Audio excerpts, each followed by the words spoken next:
નીલની વાર્તા ટ્રેન।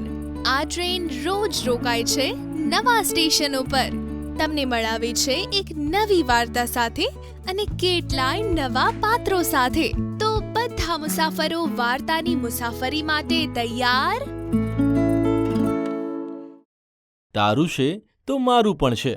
ચાલો સાંભળીએ વાર્તા તારું છે તો મારું પણ છે। આને લખી છે ખુશીએ। હું તો ક્યારનોય તૈયાર છું વાર્તા સાંભળવા અને તેના પર ચર્ચા કરવા માટે। આશા છે કે તમે પણ તૈયાર હશો। તો ચાલો સાંભળીએ આજની વાર્તા તારું છે તો મારું પણ છે। નીલ ધાબા પર બેસીને રોટલી ખાઈ રહ્યો હતો। તે આકાશમાં ઉડતા પતંગો જોઈ રહ્યો હતો। ત્યારે ત્યાં એક વાંદરો આવી ગયો। વાંદરાનું ત્યાં આવવું રોજની સામાન્ય બાબત હતી, તેથી નીલ ગભરાયો નહીં।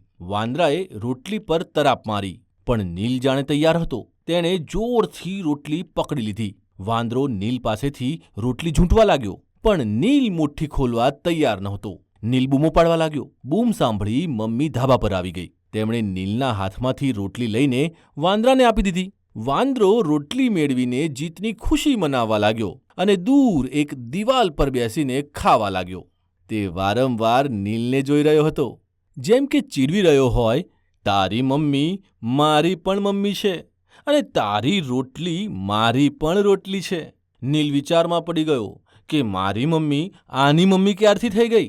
હા હા હા, ભાઈ વાહ, ખૂબ મજેદાર વાર્તા હતી। સાંભળીને મજા આવી ગઈ। તો હવે એ કહો કે નીલ છત પર બેસીને શું ખાઈ રહ્યો હતો? થોડું વિચારો કે મમ્મીએ નીલની પાસેથી રોટલી લઈને વાંદરાને કેમ આપી દીધી?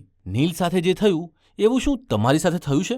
પશુ પક્ષીઓને કઈ કઈ વસ્તુઓ ખવડાવી શકાય તેની યાદી તૈયાર કરો। તમે કોઈ પશુ પક્ષીને ખવડાવ્યું હોય તેવી તમારી કોઈ ઘટના રેકોર્ડ કરીને અમને મોકલો। કાલે ફરીથી સાંભળીશું એક નવી વાર્તા।